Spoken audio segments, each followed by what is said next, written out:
एक जीत मिली है, दूसरी जीत भी मिलेगी। जय श्री राधे माता की।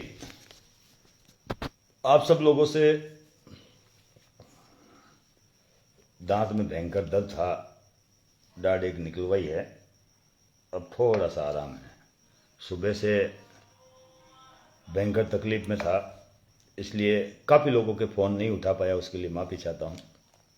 मेरे पास काफ़ी कॉल आए हैं, सुबह से कम 100 कॉल आ गए। किसी के कॉल नहीं उठा पाया, उसके लिए मैं माफ़ी चाहता हूँ। मजबूरी थी कि दाढ़ जो निकलवाई गई थी उसमें रुई डाली हुई थी अंदर, और डॉक्टर ने मना किया था बोलने का। उन्होंने कहा इसको 2-3 घंटे तक दबाए रखो, और फिर नींद आ गई थी। अभी जब मैं उठा तो देखा सैकड़ों कॉल आए हुए थे आप सब लोगों के, सबसे माफ़ी चाहता हूँ। अभी एक सूचना मुझे एक पत्रकार महोदय के माध्यम से मिली है। पत्रकार महोदय ने मुझे सारी डिटेल भी भेजी है। मेघवाल समाज से है वो पत्रकार, और अच्छे भारत के चौथे स्तंभ को सही तरीके से पालन करने वाले हैं। मैं उनको सल्यूट करता हूं कि उन्होंने मुझे कॉल किया, मुझे पूरी बात बताई।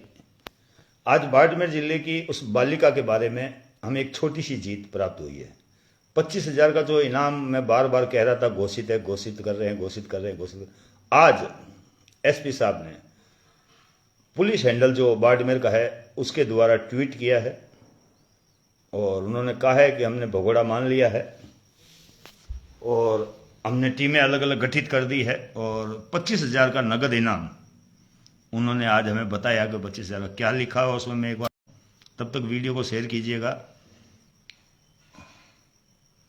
ये ऑफिशियली है। पुलिस थाना महिला में दर्ज प्रकरण में फरार अभियुक्त लाल बाबा की गिरफ्तारी पर 25,000 रुपए के इनाम की घोषणा। पुलिस थाना बाड़मेर महिला बाड़मेर के प्रकरण संख्या 23/2022 में अभियुक्त लाल बाबा निवासी, अब उसके निवास देखना अलग अलग आ रहे हैं, पुलिस खुद कह रही है, हम नहीं कह रहे, निवासी बगेची आश्रम बेलागिरी, पुलिस थाना अनादरा, जिला सिरोही, उर्फ देवनारायण पुत्र श्री किशोरदास, जाति रामानंद वैष्णव, निवासी डांगीवाड़ा।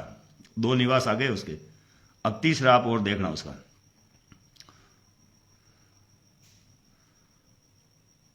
निवासी डांगीवाड़ा, पोस्ट डाल, तहसील सलुम्बर, पुलिस थाना सलुम्बर, जिला उदयपुर, उर्फ चुन्नीलाल, पुत्र श्री शंकर राम, जाति लुआर।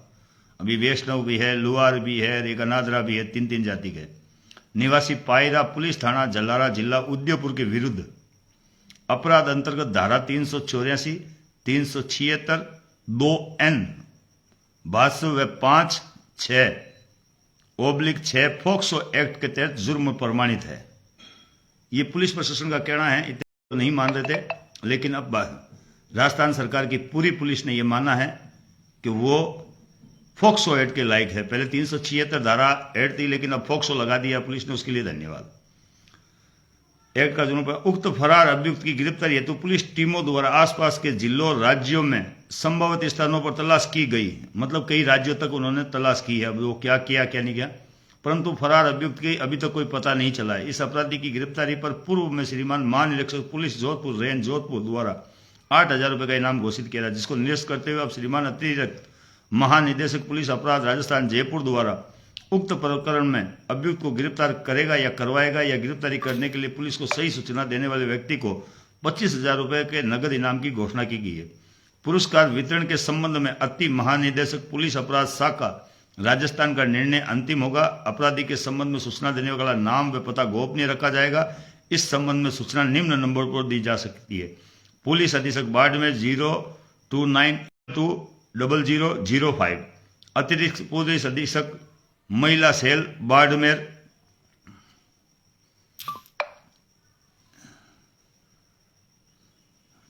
एक मिनट, थोड़ा सा वीडियो को शेयर कीजिएगा दोस्तों, थोड़ी पोस्ट वापस चली गई है उसके लिए। अतिरिक्त पुलिस अधीक्षक महिला सेल बाड़मेर 87, मोबाइल नंबर है 8769630859।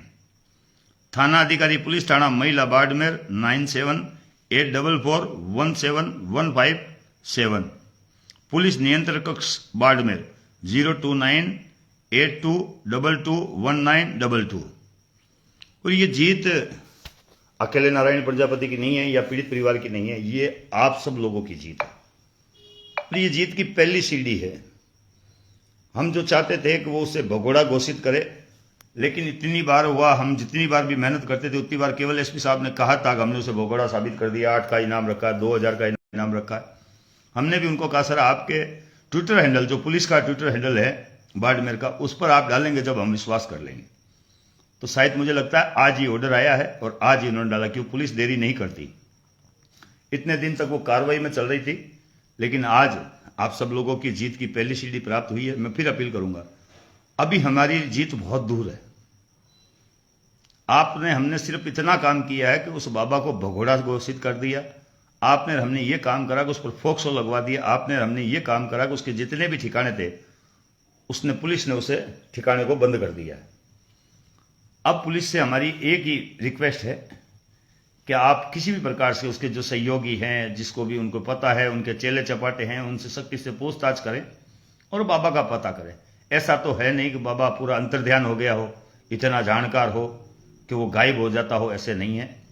वो है कहीं ना कहीं। तो पुलिस से मेरा निवेदन है कि आप इसको गिरफ्तार करें। और आम आदमियों से मेरा निवेदन है, 36 कौम से भी निवेदन है, बेटी किसी की भी हो, बलात्कार जैसी गंदा करते जो कुछ हुआ है उसमें आप सबका मुझे सहयोग चाहिए।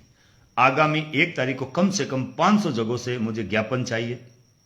ये मेरे लिए नहीं है, कुछ गंदे लोग हैं जो कमेंट भी करते हैं कि भाई ये साहब राजनीति करते हैं, ये करते हैं, वो करते हैं। ना तो अखबारबाजी का शौक है भैया, ना चंदे का शौक है, और ना ही कोई तरह की किंतु परंतु का शौक है।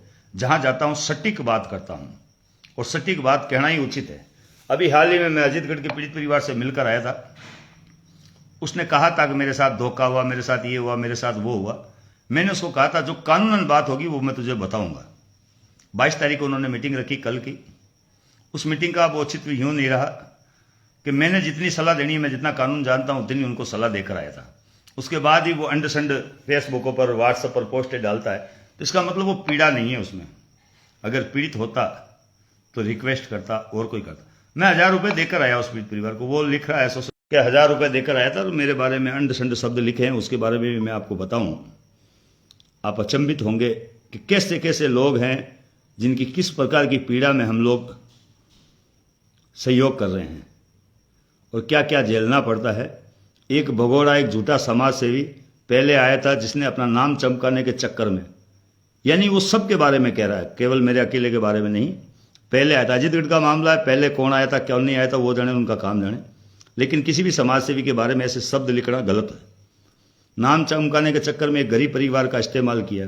फिर एक भगोड़ा और झूठा समाज सेवी नारायण बाबा आया जिसने कहा कि मैं न्याय दिलवाऊंगा, लेकिन वो भी अपना नाम चमकाने के चक्कर में आया। कल वो भी पीठ दिखाकर भाग गया और मेरे नंबर ब्लॉक कर दिए।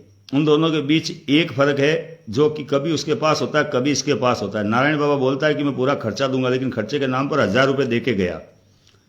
जितने की तो हम मेहनत करवा दी। तो सभी समाज के लोगों से यही कहूंगा, ऐसे समाज सेवी और भगोड़े बाबा से। अब ये इन्होंने क्या लिखा आप सोचिए, 1000 रुपए देकर चला गया। मतलब वो खुद अपने मुख से कह रहा है, मुझे कहने की जरूरत नहीं। उसने कहा था नारायण जी यहां तक आए और हमें 1000 रुपए देकर चलाए और हमारे पैसे खर्च हुए इधर उधर घूमने में। तो भैया काम किसका है? तुम्हारा ही तो काम है। मैं तो तुम्हारा सहयोग किया, तुमने मुझसे पैसे मांगे थे, भाई नारायण भाई साहब मेरे पास पैसे नहीं है, मुझे को सहयोग करो। तो मैं 3 बार तेल जला कर आया, 18,000 का तेल जला दिया, उसके बाद 1000 रुपए उनको देकर आया। मतलब ये कौन सी पीड़ा है, कौन से दुख है, कौन सी तकलीफ है, मुझे तो अभी तक समझ में नहीं है। अजीतगढ़ के वाले पीड़ित परिवार की, अजीतगढ़ के पीड़ित परिवार त्रिवेणी धाम में मीटिंग हुई थी, हमारे पास रिकॉर्डिंग है उसकी सारी। त्रिवेणी धाम में समाज के जो मुख्य लोग हैं, 100 लोग बुजुर्ग, 70 साल, 60 साल, 50 साल के ऊपर के वहां के जो मौजूद लोग हैं, उनके बीच पीड़ित परिवार वहां आया था और मैं भी वहीं गया था। त्रिवेणी धाम है हमारे समाज का, वहां एक सामूहिक विवाह सम्मेलन की मीटिंग थी, नई कार्यकारिणी बन रही थी, उनको सबको धन्यवाद। वहां पर उस परिवार ने कहा कि भाई मेरा राजीनामा करवा दो कैसे भी करके, इज्जत से कहा था। उसने थाने गए, एसएचओ से बात की। एसएचओ ने कहा कि भाई मैंने जो कार्रवाई करनी थी कर दी, अब मेरे थाने में कोई बस का काम नहीं है, मैंने तो सारा मामला कोर्ट में कर दिया। तो मैंने उनसे बस इतना ही कहा था, आप कोर्ट में एक वकील खड़ा करें, वकील से पूछें कि भाई इस पुलिस ने चालान किया कि नहीं किया। अगर चालान कर दिया तो फिर बाहर धरना प्रदर्शन का कोई अर्थ नहीं है। अगर पुलिस झूठ बोल रही है तो फिर हम बाहर कुछ करेंगे। इतने में बस उनका तो पारा चढ़ गया। बोले भाई साहब आपने तो धोखा दिया, और आपने ऐसा कर दिया, और आपने वैसा कर दिया। मैं तो देखो भैया वहां अखबारबाजी करने या नाम चमकाने नहीं गया था। वहां सिर्फ इसलिए गया था कि पीड़ित परिवार को उचित सलाह दे सकूं। मैंने उचित सलाह दी, उसे नहीं अच्छी लगी, मैं वापस आ गया। और फिर वो फेसबुक पर, व्हाट्सएप पर कमेंट कर रहा है। मैं भी चाहता हूं तो मानहानि का दावा लगा सकता हूं उस पर, लेकिन पहले भी वो पीड़ित है और उनकी कोई विशेष लड़ाई नहीं थी, पड़ोसियों की लड़ाई थी। कोई तार है उनके, वो काट दिए गए थे और वो खुद महिला कह रही थी। उसका एक वीडियो भी आया कि विधायक ने ऐसा किया, विधायक ने वैसा किया। अब वो कह रहे हैं कि विधायक ने नहीं किया। तो उनकी बातों में भी मुझे कुछ फर्क नहीं पड़ा। तो उनकी सारी बातें सुनने के बाद मैंने जो उचित लगता था उनको बताकर आया हूं। 22 तारीख की मीटिंग में मैं उपस्थित नहीं हो सकता, उनसे माफी मांगता हूं और उनसे भी यही कहता हूं, हमारा काम धोखा देना नहीं है, उचित सलाह देना है। किसी पीड़ित परिवार को भड़काना हमारा काम नहीं है, उसे अलग अलग गुमराह करना हमारा काम नहीं है। हमने जितनी हम जानकारी रखते हैं कानून की, उतनी जानकारी दे। अगर चालान हो गया है तो बाहर धरना प्रदर्शन नहीं होगा। अगर चालान नहीं हुआ तो इसका पता कौन करेगा? कोर्ट में वकील। मैंने उनको यही कहा था, वकील कर लो। और समितियों के कुछ लोग भी आए थे, वो भी पैसे देने को तैयार थे। उसके पास पैसे नहीं थे तो हमने कहा था 5100 रुपये मैं दे देता हूँ, 5100 रुपये आप इनसे इकट्ठे कर लो। अब करना तो उसी को पड़ेगा, मैं थोड़ी मांगूंगा सबसे कि भाई 5100 रुपये मुझे दो। मैं तो अपील कर सकता हूँ सबसे कि भाई इस पीड़ित परिवार की मदद करो। जैसे रानी गांव के पीड़ित परिवार के लिए मैं कहता हूँ उसकी मदद करो। मैं जितना होता है उतनी जेब से दिया और बात खत्म। अब उस परिवार को ना जाने क्या मिला या किधर से उसके मन में क्या सवाल आए, उसने क्या करा। अभी एक पांडव सेना ग्रुप मिला, जयराम जी ने मुझसे लेफ्ट हो गया। जयराम जी से भी कहना चाहता हूं, सर मुझे ये कचकच बिल्कुल पसंद नहीं है। जिनको जो लगता है वो करें, गंदगी करें, मुझे उस गंदगी से कोई मतलब नहीं। मेरा काम है सेवा करना और लगातार संघर्ष करना। जहां न्याय मिलता हो उसकी सेवा करना। जहां अगर मान लो चालान हो गया तो हम कुछ नहीं कर सकते, नहीं हुआ तो हम उस आगे की प्रक्रिया करते। लेकिन अब अजीतगढ़ के पीड़ित परिवार से माफी चाहते हैं। भैया आप जानो और आपका काम जाने। धन्यवाद। वीडियो को शेयर करें दोस्तों।